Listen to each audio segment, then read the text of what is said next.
Hello दोस्तों, आप लोग कैसे हैं। मैं राम प्रताप शर्मा फिर आपके बीच नया सेशन ज्योग्राफी लेकर आया हूँ और इसमें जीरो से लेकर ऊपर लेवल तक जाएंगे और यहाँ से आपको जीएस में आपको हमेशा यहाँ से क्वेश्चन कोई भी परीक्षा पूछ ही लिया जाएगा और परिभाषा के साथ हम लोग जानेंगे और परिभाषा से के साथ हम लोग जानने के बाद फिर हम ऑब्जेक्टिव पर बात करेंगे। पहले समझेंगे, उसके बाद ऑब्जेक्टिव समझने के बाद ऑब्जेक्टिव आप लोगों को बताया जाएगा कि ऑब्जेक्टिव कैसे है। चलिए देर न करते हुए शुरू से शुरुआत करते हैं। क्या करते हैं? शुरू से शुरुआत करते हैं। हाँ, अपने बच्चों को 6 में हो या उससे ऊपर लेवल में उससे जरूर उस बच्चे को जरूर यह वीडियो दिखाइएगा कि ताकि उसके मन को लोभ हो, पढ़ाई की ओर आकर्षित हो कि हम भी ऐसा करेंगे। चलिए देर न करते हुए ज्योग्राफी पर बात करते हैं। ज्योग्राफी हम लोग को पढ़ने के लिए एक यूनानी वैज्ञानिक जो थे उन्होंने हम लोग के अध्ययन करने के लिए यहाँ पर विषय बनाया और जियोग्राफी नाम दिया। और यह जियोग्राफी 2 शब्दों से मूल शब्दों से बना है। पहला जियो, दूसरा ग्रोफी RAPHAOS होता है क्या अर्थ?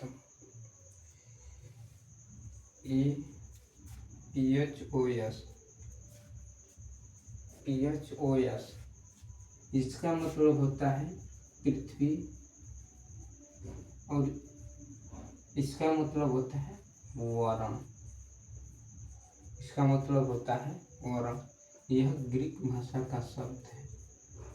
ग्रीक भाषा का शब्द है।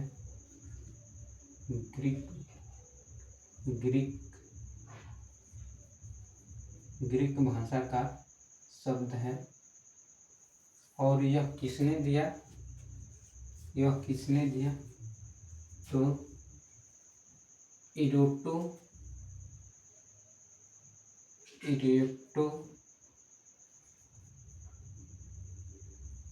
इरोटोस्थनीज। किसने दिया? इरोटोस्थनीज। यह एक यूनानी वैज्ञानिक था, ग्रीक भाषा का विद्वान था और यह यूनान के निवासी था और इन्होंने यही शब्द दिया। और इसका जो अर्थ होता है पृथ्वी में और वरण का अर्थ होता है, दोनों को मिला दिया जाए तो इसका अर्थ हो जाएगा पृथ्वी का वरण। क्या हो जाएगा? पृथ्वी का वरण। क्या हो जाएगा? पृथ्वी का वरण। और एक और वैज्ञानिक हैं जिन्होंने अपनी पुस्तक में नाम लिखा है, उस पुस्तक का नाम लिखता हूँ, जेम्स प्रीडिस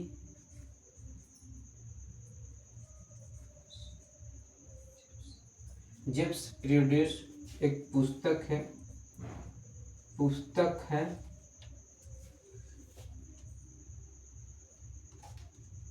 जेम्स प्रीडिस एक पुस्तक है और इसको कौन लिखा?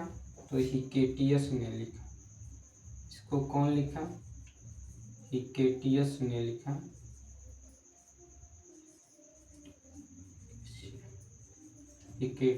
लिखा। इसको कौन लिखा? हिकेटियस ने लिखा। और यह इस पुस्तक में कहा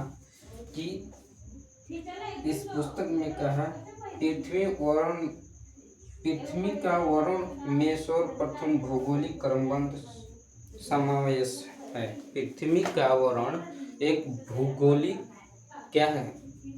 समावेश है। भौगोलिक पृथ्वी का वर्ण एक क्रमबद्ध भौगोलिक समावेश है। इन्होंने अपनी पुस्तक में चर्चा किया। अगला, यह हम लोग को 20वीं सदी से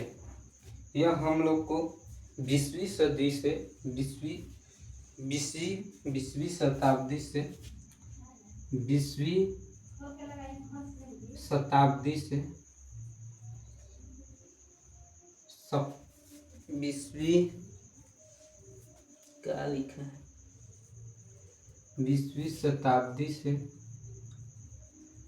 शताब्दी से अध्ययन करने के लिए हम लोग को यह मिला है। 20वीं शताब्दी के प्रारंभ में हम लोग को भूगोल को अध्ययन करने के लिए मिला। भूगोल को अध्ययन करने के लिए मिला। और चलिए हम कुछ राइटर का नाम भी जान लेते हैं। इतना बात समझ में आई। हिकेटियस ने अपनी पुस्तक में क्या लिखा? जेम्स पीरियडोस पुस्तक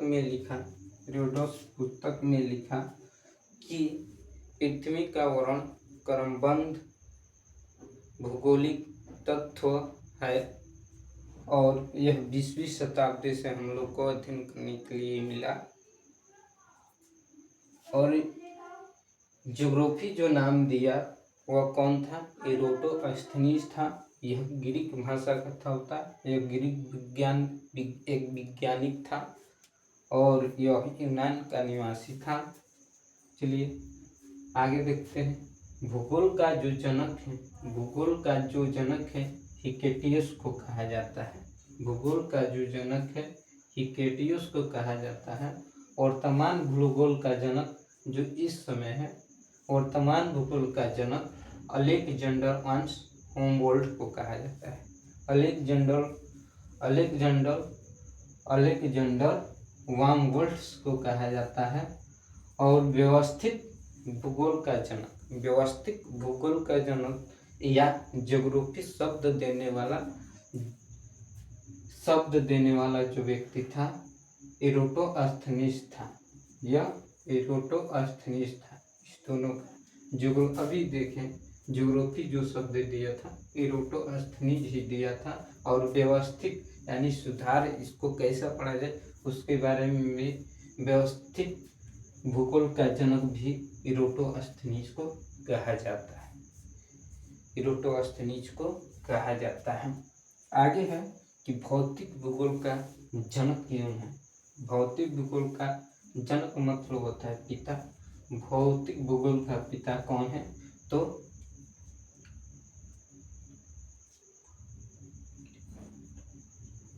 पोलिडोनियम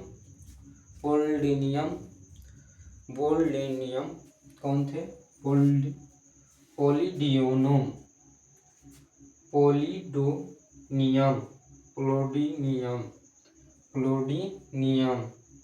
भौतिक भूगोल का जनक कौन थे? पोलिडोनियम। विश्व ग्लोब का निर्वातक कौन थे? विश्व ग्लोब कैसा होता है? ऐसे ग्लोब, इसका जनक कौन था? तो एरोटोस्थनीज। विश्व ग्लोब का निर्वातक कौन था? तो मार्टिन लूथर। कौन था इसका जनक? इस ग्लोब का जनक कौन था? Martin Luther. कौन था? Martin Luther. यही आपका ग्लोब इसका जनक कौन था? तो मार्टिन लूथर। नहीं, मार्टिन बेहम। मार्टिन लूथर दूसरा है।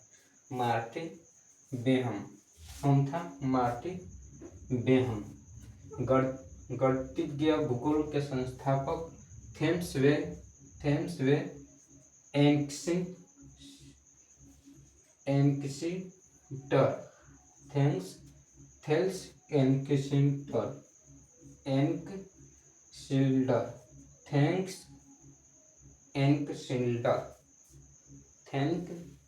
थैंक शिल्डर, थैंक हेल्ड शिल्डर।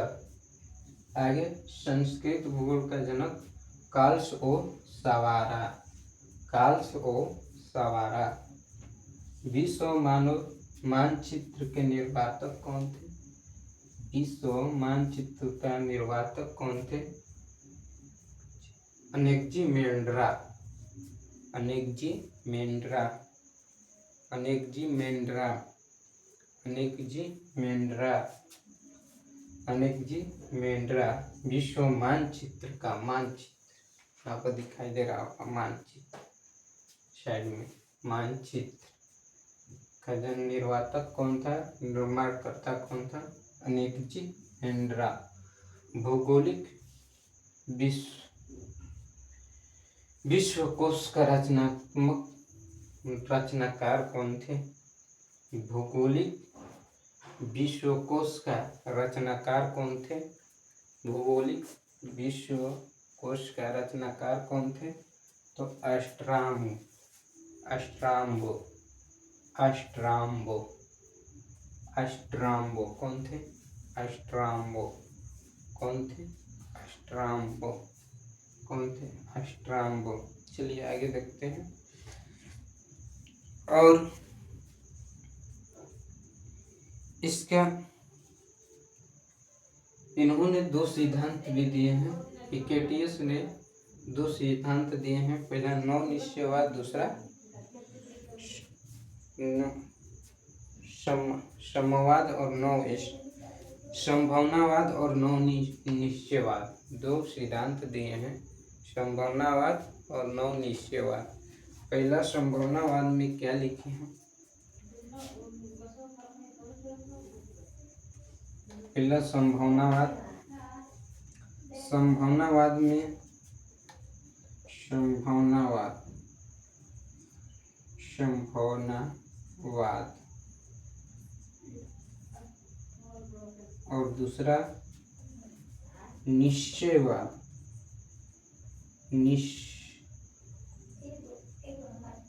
निश्चयवाद। 2 विचार दिए हैं, दिया गया है और इस दोनों विचार के बारे में जानेंगे। संभावनावाद में इसमें मनुष्य अपने पर्यावरण, प्राकृतिक के प्रतिकूल रहते हैं। संभावना का मतलब होता है संभावना करना, अपने पर विचार करना।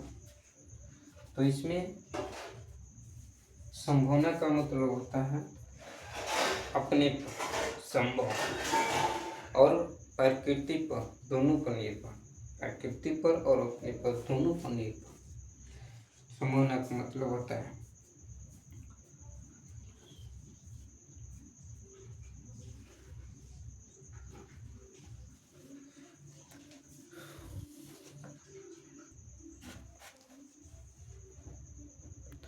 तो हमने समझा कि मनुष्य अपने ही प्राकृतिक तो ही है, अपने पर भी भरोसा रखते हैं कि हम प्राकृतिक में कुछ बदलाव भी कर सकते हैं और हो भी रहा है।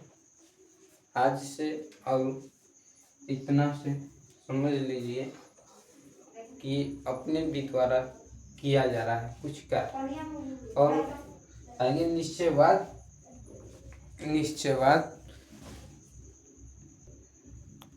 और निश्चयवाद का मतलब हुआ कि मनुष्य सिर्फ पर्यावरण,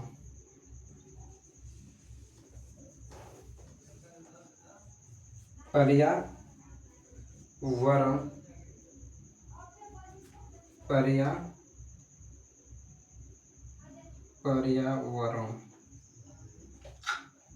गलती लिखते हैं, सॉरी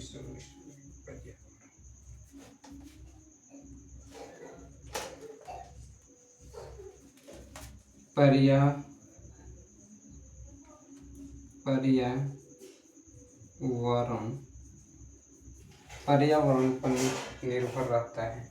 किस पर रहता है? पर्यावरण पर निर्भर रहता है। किस पर रहता है? पर्यावरण पर निर्भर रहता है। किस पर रहता है? मनुष्य जो है, यह किनके द्वारा कहा गया है? तो कुमारी शैंपला और रिटरल और रेट जेल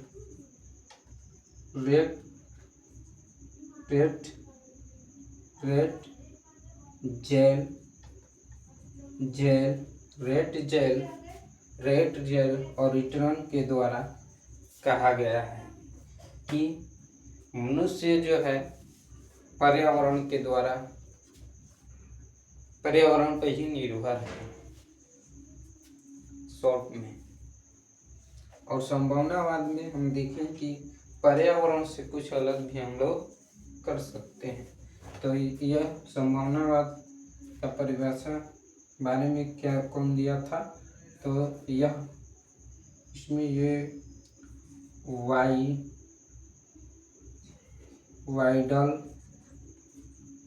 वाइडल डी ला बल्स ने कहा कि पर्यावरण और परिवर्तन के समर्थक प्रतिकूल अनेक क्रमण के लिए। यह कौन का? वाइल्ड डी ला वल्स ने कहा। और इसमें कहा कि हम पर्यावरण पर ही निर्भर रखते हैं, पर्यावरण के द्वारा ही। तो कौन कहा? रिटरल और रेटजेल और सैंपला एल सैंपला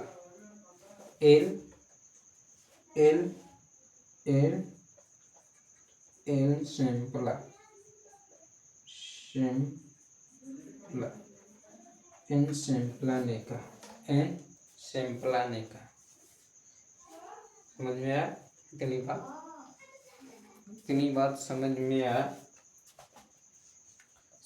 आया तो वीडियो को शेयर और फॉलो जरूर करिएगा, सब्सक्राइब करिएगा। अला मैं कहता नहीं हूँ। तो इतना बात समझ में आई तो बोर्ड थोड़ा सा साफ करते हैं। क्योंकि बोर्ड भर चुका है तो साफ करते हैं। तो चलिए, बोर्ड थोड़ा सा साफ हो चुका है। अब हम लोग जानेंगे भूगोल का परिभाषा। क्या जानेंगे? भूगोल का परिभाषा। इतनी बात समझ में आया ही होगा। तो चलिए हम लोग क्या जानेंगे? अब आगे बढ़ते हैं, जानेंगे भूगोल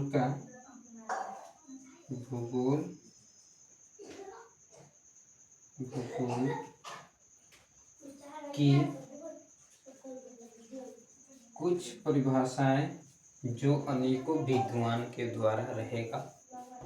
अनेकों विद्वान ने दिया है और उन लोगों के द्वारा हम जानेंगे कि क्या क्या परिभाषा दिए, क्या क्या परिभाषा दिए हैं, क्या क्या परिभाषाएं उन विद्वानों ने दिया है,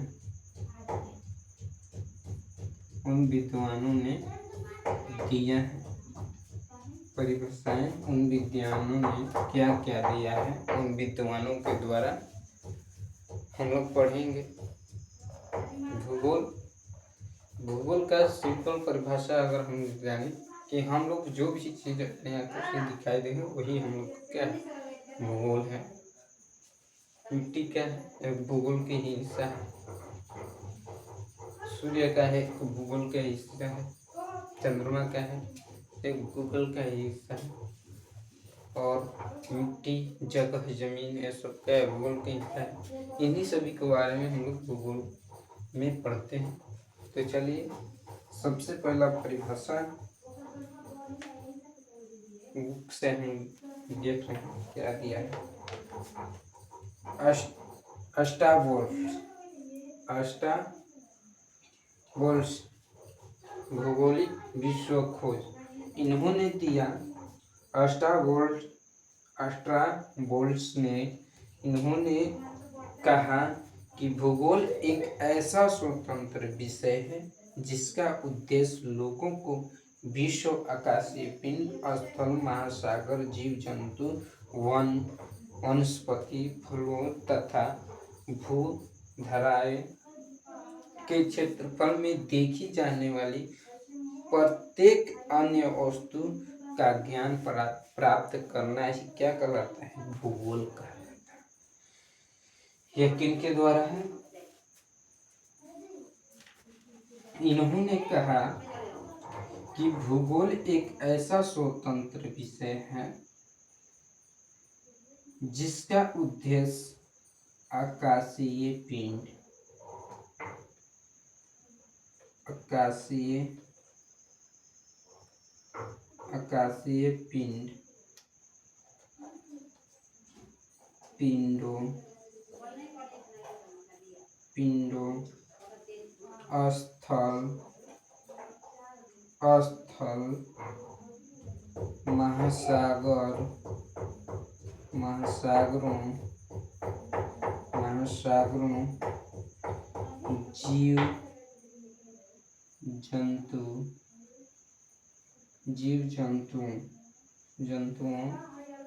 जीव जंतुओं, वनस्पति,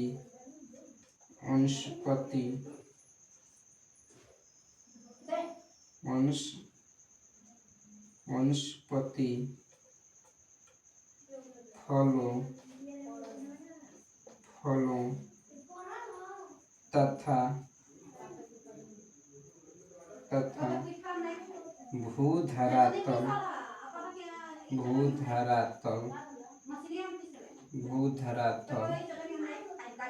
भूधरातल के क्षेत्र में देखी जाने वाली प्रत्येक वस्तु, भूधरातल पर देखी जाने वाली प्रत्येक वस्तु का ज्ञान ही क्या कहलाता है?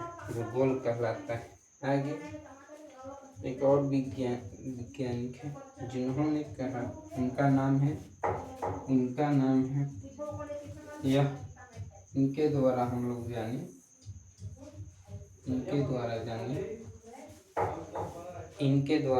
जाने और एक और वैज्ञानिक है जिनका नाम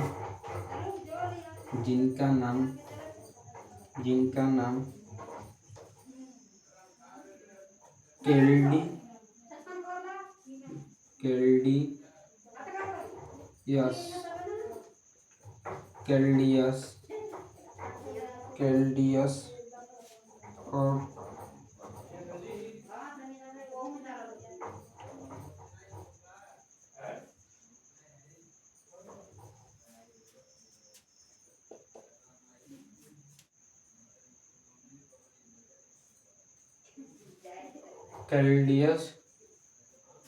टालमियस के अनुसार देखा जाए तो भूगोल पृथ्वी की झलक को स्वर्ग में देखने वाला अमान्य विज्ञान है। इन्होंने कहा भूगोल पृथ्वी की झलक को स्वर्ग में देखने वाला अमान्य विज्ञान है। इन्होंने कहा कि भूगोल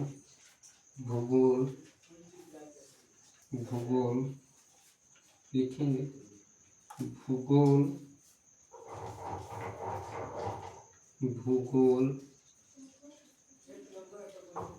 पृथ्वी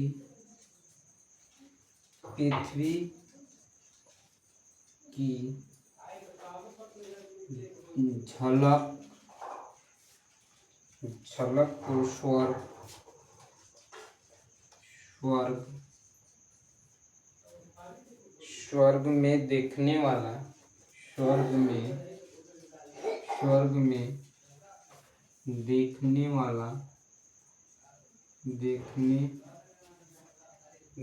में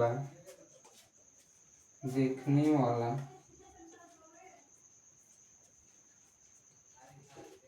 अभिमान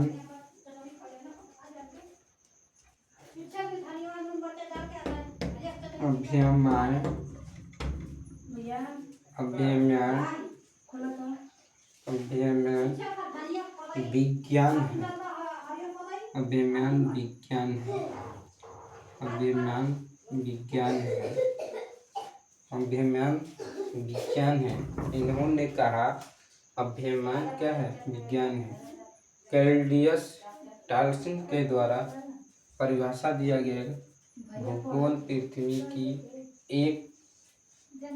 भूगोल पृथ्वी के झलक को स्वर्ग में देखने वाला अभ्यमान विज्ञान है। अभ्यमान विज्ञान है। और तीसरा हम जानेंगे, यह पहला था, यह दूसरा था, और तीसरा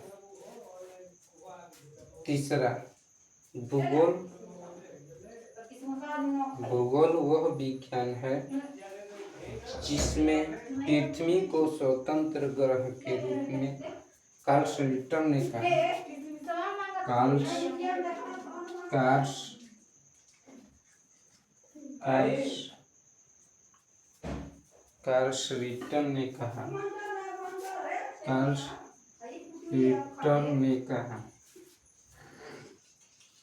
कार्ल श्लिटर ने कहा।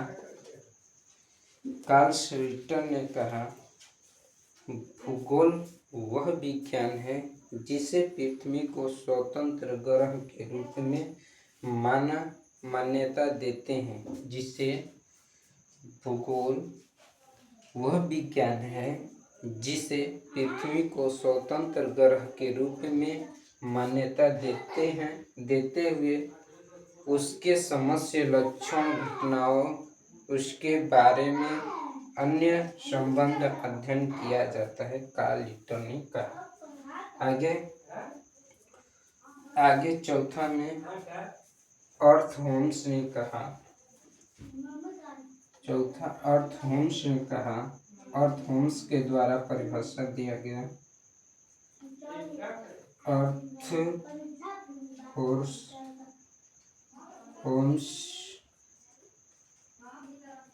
के द्वारा भूगोल की परिभाषा दिया गया। भूगोल में पृथ्वी के वह उस भाग का अध्ययन किया जाता है जो मानव के रहने का स्थान है। तीनों में अंतर है भाई, समझ लीजिए। भूगोल में पृथ्वी के उस भाग का अध्ययन किया जाता है जो मानव के रहने का स्थान है। कौन दिया? अर्थहोम्स ने कहा भूगोल में पृथ्वी के उस भाग का अध्ययन किया जाता है जो मानव के रहने का स्थान है।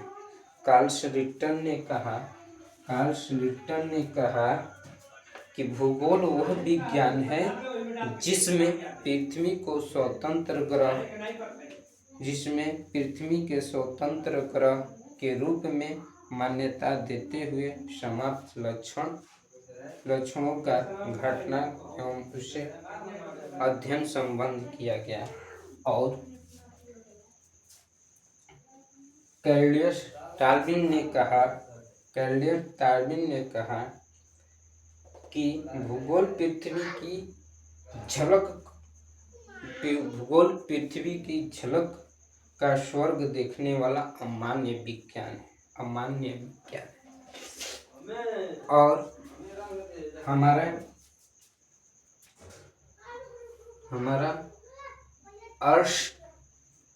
अर्स्टबोल्स ने कहा भूगोल एक ऐसा स्वतंत्र विषय है जिसका उद्देश्य लोगों को विश्व आकाशीय पिंडों, स्थल, महासागर, जीव जंतु, वनस्पति, फल तथा भूधरातल पर दिखने वाले जो भी जीव जंतु हैं, उनको जो भी वस्तु हैं उसको अध्ययन करते हैं और उनसे ज्ञान प्राप्त करते हैं। उसे क्या कहते हैं? भूगोल कहते हैं। और चारों ने चार तरह की परिभाषा दी हैं। कुछ परिभाषाएं तो मिलती जुलती है और कुछ परिभाषाएं अलग अलग भी हैं। जैसे में इनका परिभाषा है कि भूगोल में पृथ्वी का उस भाग को अध्ययन किया जाता है जो मानव के रहने का स्थान यानी अर्थ होम्स के द्वारा यह चौथा नंबर पर जो है इन्होंने दिया कि भूगोल पृथ्वी की एक झलक स्वर्ग है देखने वाला। तो इतनी बातें आप लोगों को समझ में आया ही होगा। तो चलिए आइए हम लोग नेक्स्ट क्लास में ब्रह्मांड पढ़ेंगे। क्या पढ़ेंगे? ब्रह्मांड पढ़ेंगे। इसकी उत्पत्ति कैसे हुई, ब्रह्मांड की उत्पत्ति कैसे हुई। चलिए धन्यवाद, नमस्कार, आदाब। और बच्चे को जरूर दिखाइएगा।